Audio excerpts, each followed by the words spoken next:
최수원이라고 합니다.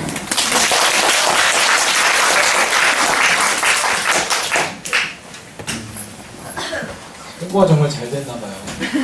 사실 별로 기대하지 않았었는데 저희가 이번 상반기에 저희 대학원 연구실에서 특강을 준비하고 있어요. 특별히 어디에 지원을 받거나 그래서 하는 게 아니고요. 그냥 자발적으로 좋아서 하는 행사예요. 아무래도 물론 저만 자발적이고 다른 분들 다 타율에 의해서 하시는 행사인데 사실 심리학을 전공하지 않는 많은 분들도 심리학에서 뭘 하는지 많이 궁금해하시고 질문들도 많이 하시는데요. 사실 뭔가를 설명드리기도 매우 제한적이고 더군다나 제가 교양 강의를 맡고 있지 않아서 심리학의 특히 제가 전공하고 있는 임상심리학이 어떤 분야다라는 거를 이렇게 소개해드릴 수 있는 기회가 거의 없는 것 같아서 이런 기회에 한번 좀 시간을 마련해 봐야겠다는 생각을 했었고요. 짧고 재밌게 그냥 진행을 할 거예요. 특히 수업 시간에는 아무래도 정해진 텍스트에 따라서 나가야 되기 때문에 각각의 어떤 연구를 하는 사람들이 가지고 있는 고유의 어떤 관심사 같은 것들을 전달드리기가 좀 어려워요.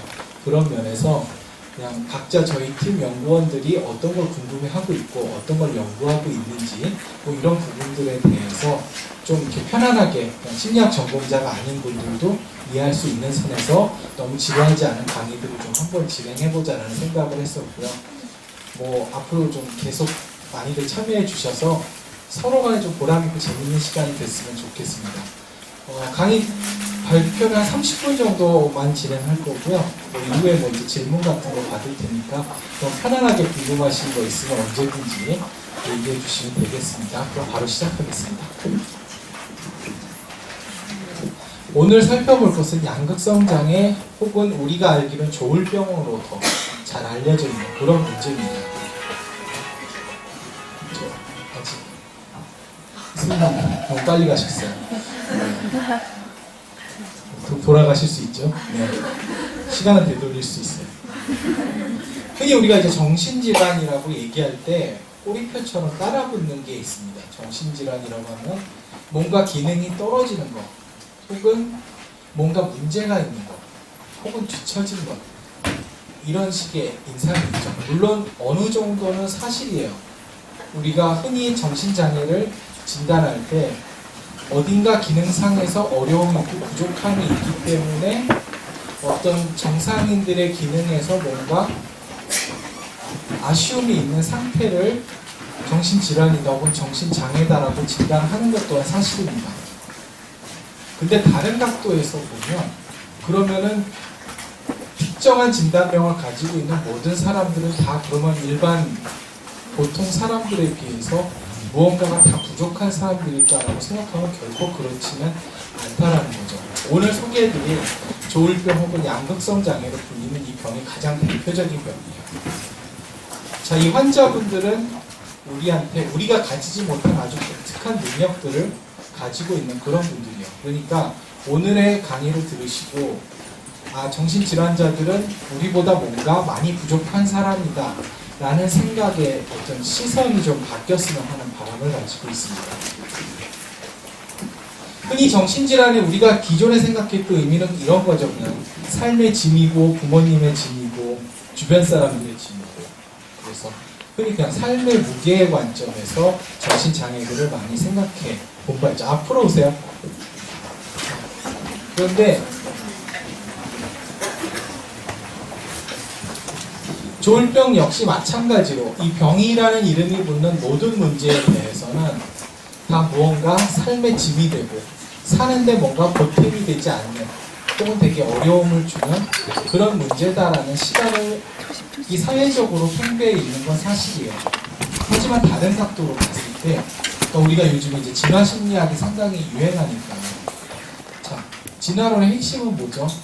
결국 이 세상에서 가장 적합한 특성을 가지고 있는 사람들, 개체들, 속성들만이 계속적으로 살아남아서 자연적으로 선택돼서 그 후손을 남긴다라는 게 이제 진화의 핵심이죠. 그렇게 생각을 해보면 지금도 많은 양극성 장애 환자들이 우리랑 함께 살고 있다는 거는 이분들이 가지고 있는 어떠한 속성도 상당히 뛰어난 점이 있기 때문에 우리 세상에서 살아가는데 상당히 도움되는 어떤 요소가 있기 때문에 이분들이 계속적으로 이 자연계에서 선택을 받았다라고 생각해 볼 수도 있는 거죠. 다른 말로는 뭐 모든 피조물들은 다 존재의 이유가 있다 이렇게 얘기하기도 하죠. 양극성 장애도 그런 어떤 분명한 존재의 이유를 가진 병입니다.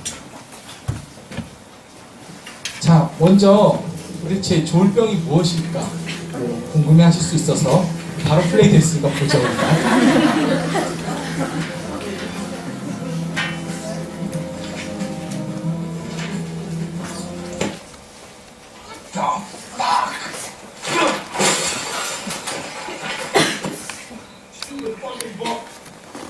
I just can't believe Nikki's teaching that book to the kids. I mean, it's the whole time. Let me just break it down for you. The whole time you're rooting for this Hemingway guy to survive the war and to be with the woman that he loves, Catherine Barkley.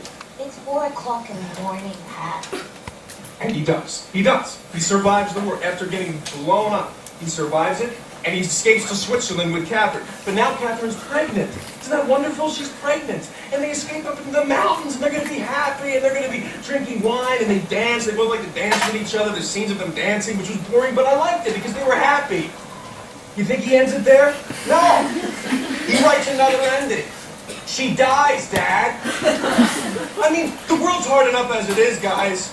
It's fucking hard enough as it is.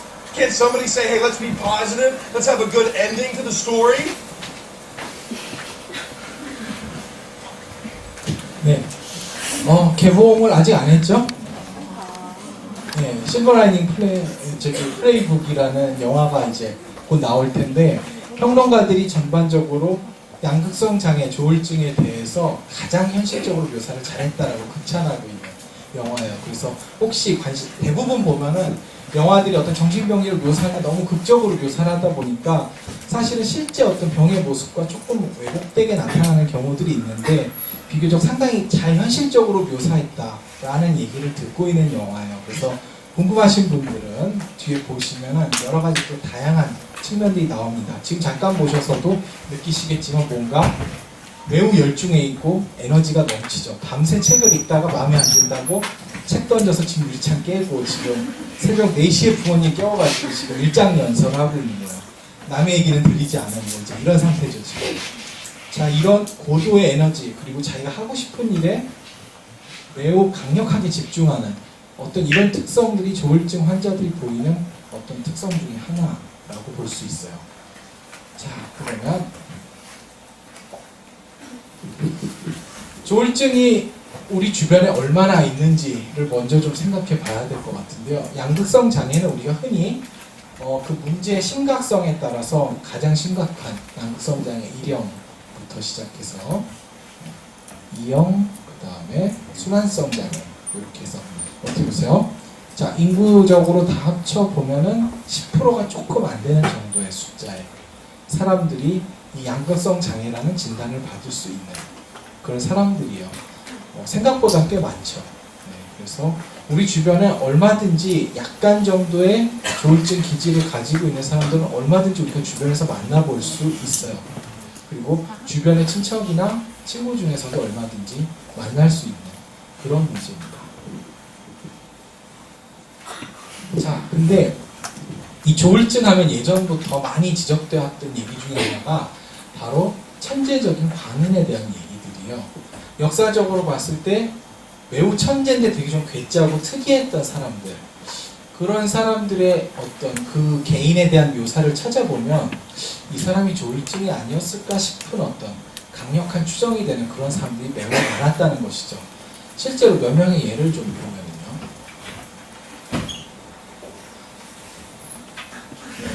다시 돌아왔네요. 네. 작가 집단을 대상으로 해서 이 사람들 중에서 어떤 정신적인 문제가 있었던 사람들 이제 비율 같은 거를 본 연구가 있습니다. 여기 보시면은 자, 여기서 이제 여성 작가 집단을 대상으로 봤는데요. 자, 보시면은 여성 작가 집단들에서 우울증이나 자살 시도, 조울증 같은 비율들이 거의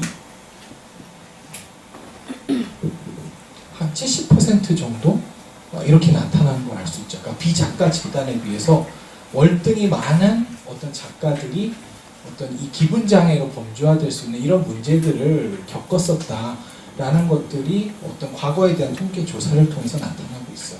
즉, 글을 쓰는 혹은 예술을 하는 사람들이 이런 병이 유난히 좀 많은 것 같다. 우리가 머릿속에 떠올리는 어떤 작가나 예술가의 캐릭터도 보면은 약간 괴짜고 좀 에너지가 넘치면서도 좀 충동적이고 그런 이미지들이 좀 그려지죠. 그러니까 이런 사람들께서 유난히 이런 문제가 많이 나타나는 것 같다라는 거죠. 실제로 아주 유명했던 작가들 혹은 예술가들 중에 우리가 그의 생애를 돌아봤을 때 분명히 이 사람은 양극성장애 조울증을 가졌을 것 같다라고 생각되는 몇 명의 사람들이 있습니다. 그 중에 몇 개 예만 들어보면요. 대표적인 이제 어니스트 헤밍웨이, 아까 책 던져진 그 사람인데요. 네, 이 사람 보면은 막 남의 나라 전쟁에 자기랑 아무 관련 없는 전쟁에 막 참전을 해서 네, 인류를 내가 구원해야겠다 그래서 막 남의 나라 전쟁에 몇 번씩 참여를 해요. 막. 그런가 하면은 네, 상당히 열정적인 사람이었고요. 그러면서도 또 어떤 때는 남이 관심을 보면 매우 불편해해서 뒤로 숨는 사람들하고 거리를 두는 그런 모습을 보였다라고도 하고요. 네, 결혼 이력이 되게 3번의 이혼과 4번의 결혼. 개인적으로 매우 부러운 그런 캐릭터예요. 그리고 소설의 내용을 보면은 대체적으로 상당히 비관적이에요. 아까도 얘기 나오지만 결론은 새드 엔딩인데도 매우 드라마틱하고 극적인 구성을 해서 사람들한테 큰 인기를 끌었던 걸로 유명하고요. 결국 우울증이 심해서 자주 전기 충격 치료를 받다가 네, 스스로 총을 쏴서 자살을 하게 됩니다. 네. 자, 또 다른 작가로서 버지니아 울프 여성 작가 상당히 유명하죠. 어떤 페미니스트 작가로서 아주 유명하신 분인데요. 자, 실제로 이제 재혼 부부의 딸로 태어났고요. 어머니랑 언니가 갑작스럽게 어려서부터 죽은 뒤로 뭔가 기분 장애로 강력하게 추정되는 어떤 문제의 발병이 그때부터 시작이 됐었어요. 여러 가지 과거에도 불행한 과거력이 있었지만 계속 정신과 병원을 들락날락하면서 계속 정신병력을 가지고 있었고요. 성격적으로도 매우 우울했던 사람이다.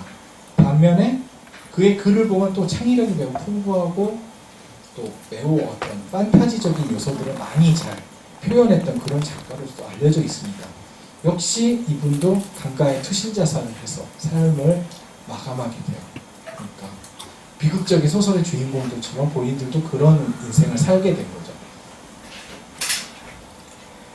자, 그런가 하면 음악가 중에도 조울증 환자들이 많은 거예요. 슈만의 판타지에라는 겁니다.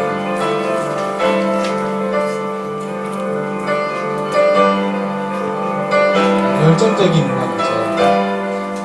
자, 이미 정신질환을 가졌던 누나랑 가족에서 태어났고요. 피아노 연주를 너무 몰두하다가 손가락을 너무 오버해서 다쳐서 영영 연주를 못하게 됐다라는 그런 얘기가 있고요. 동성애의 여성관계 매우 복잡했던 걸로 유명하고 그래서 막 어떤 분들은 되게 쓰레기 같은 음악가다라고 얘기를 하기도 하는데요. 주기적인 우울증과 알코올 남용이 있었고요. 또 아내가 상당히 재능 있는 피아니스트였던 걸로 유명하죠. 그래서 늘 그거를 항상 질시하고 스스로 괴로워하면서 막 부부랑 싸우고 갈등이 심해지다가 결국은 강가에 투신해서 자살 시도를 합니다. 살아나기는 했지만 이 후유증으로 계속 몸이 안 좋다가 결국은 죽게 돼요. 자, 단지 몇 개의 예만을 살펴봤을 뿐이고요. 이 외에도 조울증을 가졌을 걸로 추정되는 상당히 많은 예술가들의 삶이 있어요. 자, 물론 여기에 대해서는 생각해볼 요소들이 있어요. 왜냐하면 하나같이 몇몇 천재들의 사례죠. 이런 몇몇 사람이 조울증을 가지고 있었다고 해서 멀쩡한 작가들도 있잖아요. 그냥 끝까지 잘 살고 돌아가시는 분들도. 이런 몇 명의 사람들이 극적으로 조울증을 보였다고 해서 그럼 예술가 다 조울증? 이렇게 진단을, 이렇게 결정을 내리는 건 어렵겠죠. 그래서 이게 과연 일반화가 가능한 일인지에 대해서 심리학자들이 관심을 가지기 시작했어요. 자, 그래서 이런 유명한 사람들 말고 그냥 살아있는 분들을 대상으로 한번 연구를 해봤습니다. 자, 그래서 조울증 환자들, 또 현재 예술 쪽에서 종사하고 있는 정상적으로 잘 살고 계신 분들, 그리고 우울증 환자들, 그 다음에 그냥 일반인 4명을 대상으로 해서 창의성과 관련된 어떤 검사들 테스트를 시켜봤어요. 보면 결과가 뚜렷하게 나오죠. 실제 현재 예술방면에 종사하고 있는 사람들과 조울증 환자들과 비교를 해봤을 때 창의성에서 거의 차이가 나타났잖아요. 다른 일반 그룹이나 우울증 환자들과 비교했을 때 월등한 차이를 보이고 있죠. 물론 모든 항목에서 다 그렇게 나오고 있는 건 아니에요. 그러니까 이 검사는 어떤 걸 측정하는 검사냐면 주로 얼마나 독특하고 새롭고 기이한 그런 형상들을 선호하고 그런 걸 더 잘 찾는지를 나타내는 어떤 성향을 나타내는 검사예요. 그래서 조울증 환자들이나 예술가들이나 하나같이 보통 평범한 형상보다는 아주 창의적이고 독특한 이 땅에 잘 없던 것들을 많이 선호하죠. 그런 성향을 가지고 있다는 것이 나타나고요. 반면에 오른쪽에 있는 검사들은 환자와 창의적인 집단과 큰 차이가 없는 걸로, 근데 별로 다 낮은 걸로 나오고 있는데요. 자, 이 검사들은 주로 그런 거예요. 그러니까 과학적 창의성. 갑자기 사과를 맞고서 중력의 법칙을 찾는다든가 이런 방식의 어떤 과학자나 논리적인 창의성을 가지고 있는지를 찾아내는 검사들인데 여기서는 별로 큰 특징이 나타나지 않죠. 근데 예술적인 창의성 쪽에서는 아주 매우 높은 성향들, 특히 평범한 걸 거부하고 매우 독특한 것을 추구하려고 하는 이 사람들의 성향이 매우 높다는 게 나타나죠. 성향이 이러니까 아무래도 창조물도 매우 독특한 것들이 나타날 수밖에 없겠죠. 자, 그래서 학자들이 따져봤어요. 그럼 이런 성향을 가지고 있으면, 조울증 성향을 가지고 있으면 모든 예술에 유리한 건 아니더라는 거죠. 그래서 주로 어떤 분야에 많이 유리할까? 이런 부분들을 좀 알아봤습니다. 자, 보시면 과학을 하는 데의 창의성으로는 별로 도움이 안 되는 걸로 나와 있어요. 오히려 방해가 될 수도 있는. 그러니까 논리적으로 어떤 새로운 학설이라던가 이런 거를 발견해내는 능력으로는 조울증이 때로는 이 충동성이 상당히 방해가 될 수도 있다고 하고요. 하지만 예술가로서의 능력을 펼치는 데 있어서는 상당히 어떤 플러스 요인이 되는 걸로 알려져 있고요. 그리고 예술 중에서도 또 어떤 분야에 따라서 상당히 차이가 있는데요. 화가를 하는 데 있어서 매우 적합한 그런 성향이 조울증이라고 알려져 있고요. 반면에 음악 연주를 하는 사람으로서 작곡가는 조금 난데요. 연주를 하는 사람으로서는 조울증이 그냥 약간 도움이 되기도 하고 아니기도 하고, 반면에 건축이나 이런 일을 하는 데는 조울증 성향이 거의 도움이 되지 않는 걸로 나와 있어요. 자, 글을 쓰는 데 있어서는요. 시인을 하는 데 있어서는 조울증 성향이 매우 큰 도움이 되는 걸로 알려져 있어요. 반면에 소설가는 그렇게 큰 도움이 되지 않는 걸로 나와 있고요. 논픽션 작가를 하는 데는 적합하지 않은 것으로 나와 있어요. 그러니까 어때요? 패턴들이 보이시죠? 지극히 창작적이고 매우 감각적인 어떤 이런 일을 하는데 상당히 특화된 어떤 능력들을 가지고 있다는 거죠. 그래서 실제 그림을 그리더라도 예를 들면 이런 작품들, 자, 어떤 느낌이 오세요? 네, 좀 기괴하기도 하고 일반인들이 정말 상상하기 어려운, 그러면서도 매우 어떤 자기의 독특한 감정 세계를 잘 뽑아내는 이런 예술 작품을 만들어내는 능력이 상당히 탁월한 것으로 알려져 있고요. 그리고 어떤 좀 추상적인 작품을 만들어내는 데에도 조울증 성향을 가진 예술가들이 좀 유리한 면이 있는 것으로 그렇게 보고되고 있어요.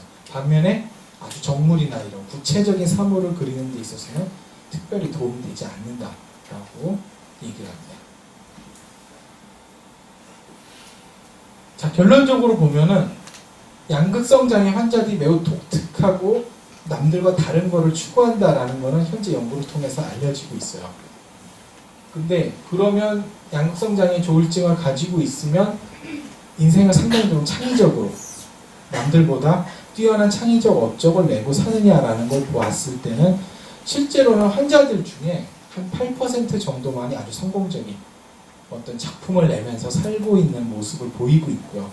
대다수, 그러니까 92%는 사실은 그러한 성과를 내고 있지 못한 걸로 알려져 있어요. 이 문제는 좀 이따 다시 한번 설명을 드릴 거고요.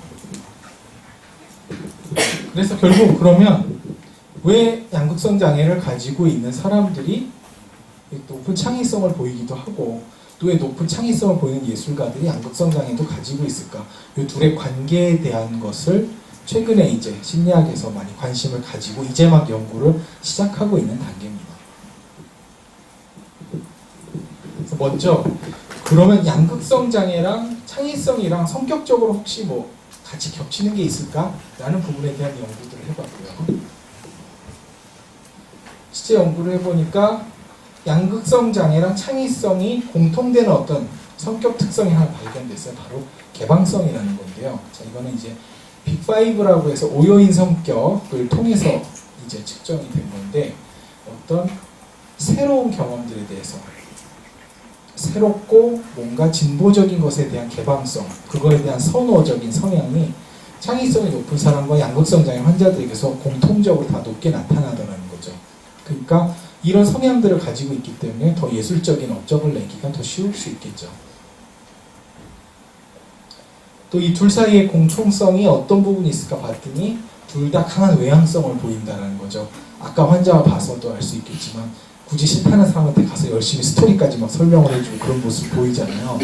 어떤 외향적인 부분들, 또 이런 성격들이 또한 창의성하고 많이 서로 공통적으로 나타나는 것으로 알려져 있고요. 자, 한편으로 근데 이 사람들은 감정 변화가 매우 심하고요. 약간 좀 불안정한, 감정이 쉽게 변동되고 쉽게 흔들리는 그런 특성을 가지고 있는데, 이것도 창의성과 양극성 장애에 모두 도움이 되는 성향으로 알려져 있어요. 물론 과학적인 창의성에 큰 도움이 되지 않고요. 반면에 예술적인 창조에는 상당히 도움이 될 수 있는 성향으로 알려져 있는 거죠.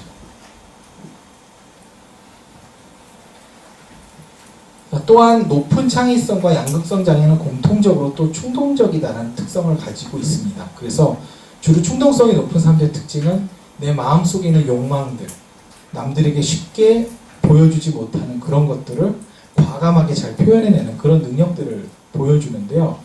그런 성향들이 이 사람들의 어떤 독특한 예술 세계를 만들어내는 데 큰 도움이 되는 것이죠. 이런 성향적인 면 말고도 양극성 장애와 창의성을 연결시켜주는 아주 중요한 어떤 인지적 요인이 발견되는 부분이 있는데요.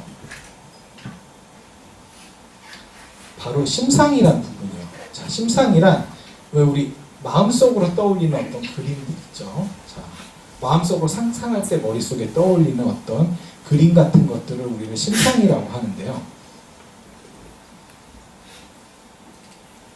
자, 심상은 두 가지 기능이 있어요. 자, 우리는 항상 현재를 살아갈 수밖에 없어요. 지금 이 순간 외에는 어떤 것도 지나가 버리죠. 여러분들이 보관할 수 있는 방법이 없어요. 카메라에 찍어서 보는 것 외에는. 하지만 우리에게는 추억이 있죠. 그럼 우리는 어떻게 추억을 다시 떠올리죠? 회상을 할 수밖에 없는데, 그게 그냥 글자로 무미건조하게 떠오르는 게 아니라 그때 보았던 어떤 장면이나 느낌들이 그대로 생생하게 살아나죠. 추억이라는 것은. 자, 결국은 심상이란 우리의 과거를 다시 경험하게 해주는 그런 기능이 있고요. 또 한 가지로는 아직 일어나지 않은 일을 예상해 볼 수 있게끔 해주는 그런 기능이 있죠. 이것을 이제 심상이라고 하는데요. 우리 마음속의 그림. 실제로 심상이 잘 떠올리는 사람일수록 더 많은 강렬한 격정적인 정서를 경험한다는 연구 결과들이 계속 나오고 있어요. 대표적인 예가 바로 외상후 스트레스 장애, 즉 PTSD 환자들이에요. PTSD 환자들이 가장 고통받는 이유 중에 하나는 이 사람들이 자기가 겪었던 그 끔찍한 사건들이 영상처럼 너무 생생하게 자꾸 떠오른다는 거죠. 우리는 영상으로 떠오르는 것과 그냥 무미건조하게 글 같은 단편적인 사건으로 회상을 하는 것과 사이에 엄청나게 다른 정서가 유발돼요. 그래서 생생한 그림이 마치 내가 전쟁터에서 이렇게 목 잘린 사람들을 쭉 보고 그 안에서 겨우 살아남았단 말이죠. 그러면은 내가 많은 시체들 사이에 있었어 라는 것을 그냥 문자 그대로 떠올리는 것과 그 장면이 내 머릿속에 생생하게 떠오르는 거랑은 우리한테 느껴지는 그 공포와 분노, 불안의 감정의 강도가 완전히 다르다는 거죠. 실제 PTSD 환자들은 심상 기능이 매우 강하게 활성화되는 것으로 알려져 있어요. 그래서 생생하게 떠오르지 않아도 될 영상들이 자꾸 머릿속에 침투해 들어오다 보니까 더 많은 불안과 고통 속에 빠져 있는 것으로 알려져 있습니다. 그만큼 심상이 정서를 유발시키는 기능이 되게 강렬하다는 거죠.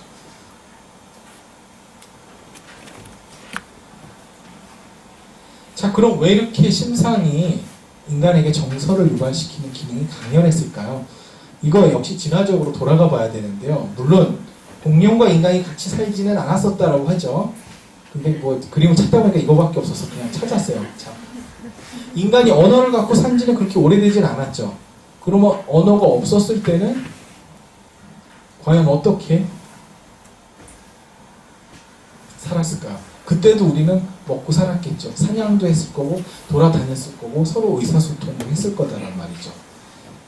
즉 우리가 어떤 것이 위험하고 어떤 것이 끔찍한 대상인지를 판단하는 데 있어서는 그것이 언어보다는 시각적인 정보로 그것을 판단하는 게 훨씬 더 역사가 오래됐을 거예요.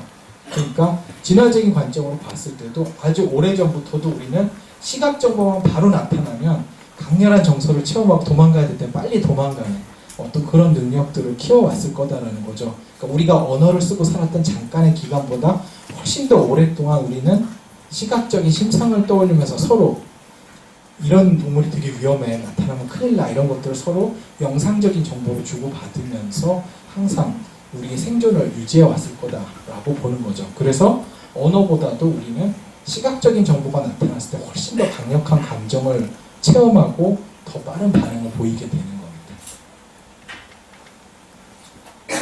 그래서 실제로 조울증 환자들을 보면은 두 가지 정서가 모두 잘 활성화되는 걸 볼 수 있어요. 불안의 정서도 매우 강력하게 활성화되고요. 또한 긍정적인, 막 기분 좋은 정서도 강력하게 활성화되는데, 자, 둘 다 어떤 중간에서 강력한 심상화의 능력을 가지고 있다는 거죠. 실제로 조울증 환자들을 상담을 해보면 느끼는 게 이야기를 너무 구체적이고 장황하고 수다스럽게 많이들 하실 때가 있어요. 제가 상담을 해봐도 그냥 우울증 환자들은 그때 어떤 경험을 하셨나요? 뭐 생일 때 좋았나요? 뭐라고 얘기를 하면 그냥 가족들 와서 그럭저럭 좋게 지냈어요. 이렇게 아주 이벤트를 갖다가 몇 개의 단어로 요약해서 드라이하게 얘기하시는 특성이 있어요. 근데 조울증 환자분들은 보면은 중계하는 것처럼 얘기를 해주세요. 막 현장 중계를 하는 것처럼. 그러니까 한 30초만 얘기해줘도 될 내용을 한 30분을 얘기를 해줘요. 막 거기서 어떤 일이 있었고 막 수다스럽게. 자, 이거는 그분들이 그만큼 그 상황을 더 생생하게 경험할 수 있는 능력들을 가지고 있기 때문인 거죠. 자, 그러다 보니까 흔히 이제 우리가 조울증과 우울증의 구분을 할 때도 그런 면들도 많이 찾게 되는데요. 자, 이러한 생생한 능력들이 이 사람들을 너무 더욱더 상황에 따라 강렬한 감정들을 자꾸 경험하고 그 자극에 따라서 감정이 이리 튀었다 저리 튀었다 하게끔 만드는 되게 중요한 요인이 된다는 거죠. 자, 실제로 이거는 이제 제가 연구에 참여했었던 데이터인데요. MMPI를 가지고 경조증 척도, 작년에 나온 논문인데요. 경조증 척도가 일정 정도 점수가 높은 그냥 대학 다니고는 일반적인 학생들을 대상으로 해서 심상을 얼마나 구체적으로 생생하게 경험하는지를 한번 테스트를 해봤었어요. 그랬더니 자, 이 점수는 머릿속의 그림을 아주 생생하게 체험할수록 더 점수가 낮아지게 되어 있는 그런 실험 과제인데요. 보시면 실험 집단 MMPI 9번 척도, 경조증 척도가 높은 점수를 보였던 일반 학생들이 경조증 척도가 매우 정상적인 평범한 점수가 나왔던 분들에 비해서 훨씬 더 마음속에 그리는 그림의 심상이 매우 정교하고 생생했다라는 것이 나타나요. 즉 환자가 아니더라도 이런 성향을 좀 가지고 계신 분들은 대부분 심상 능력이 매우 뛰어나다라는 거죠.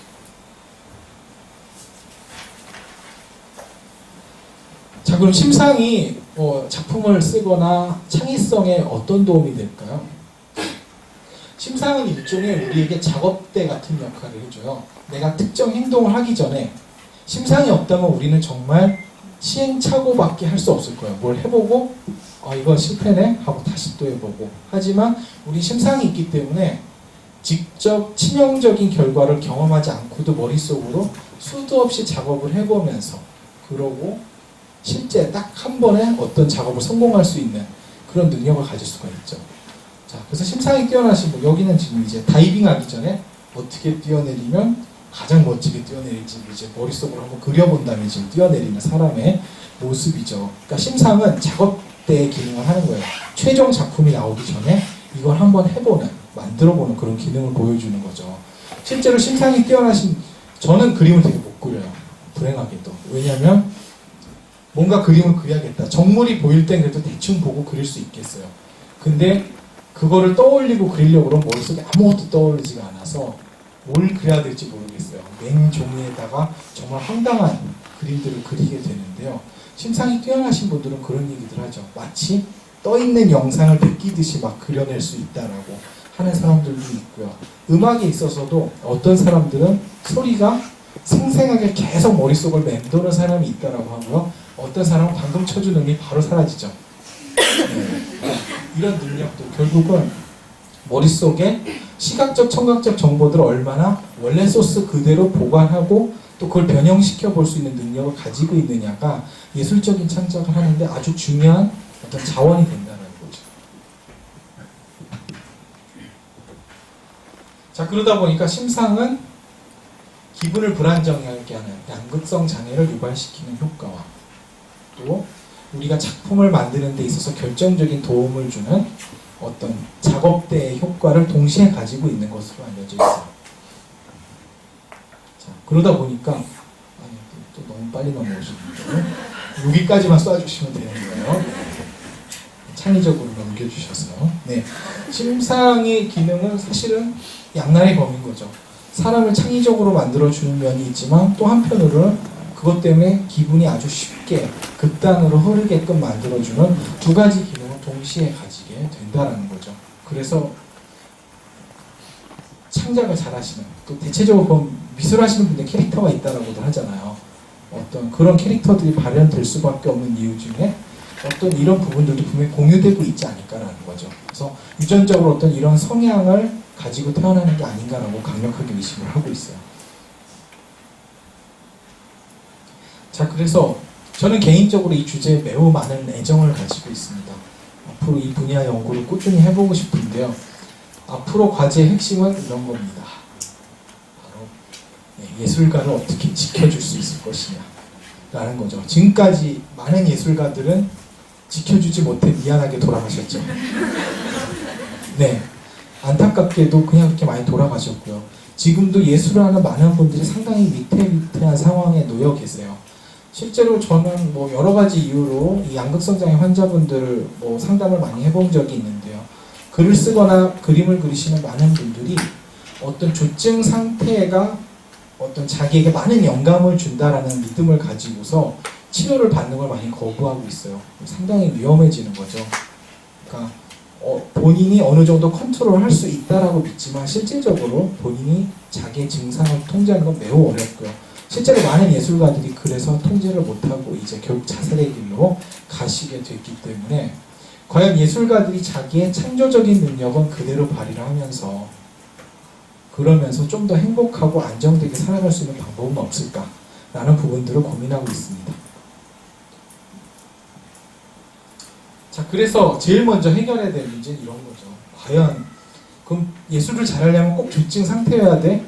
라는 부분이죠. 이거에 대해서 아직 저희가 아는 건 많지 않아요. 근데 그냥 몇 가지 아이디어를 얻을 만한 연구가 있어요. 자, 이 내용은요. 살면서 네가 얼마나 어떤 기념비적인 창조적인 업적들을 내면서 살아왔는지를 테스트를 해본 거예요, 사람들에게. 자, 봤더니 이게 사이클로사이미아라고 해서 조울증 중에서는 비교적 약한 조울증이고요. 반면에 그래서 저희는 이런 어떤 독특한 성향을 가지고 계신 분들이 계속 이 사회에서 기여도 하고 또한 행복하게 살아갈 수 있는 그런 길들을 좀 찾았으면 하는 마음을 가지고 있습니다. 오늘 발표는 여기까지입니다.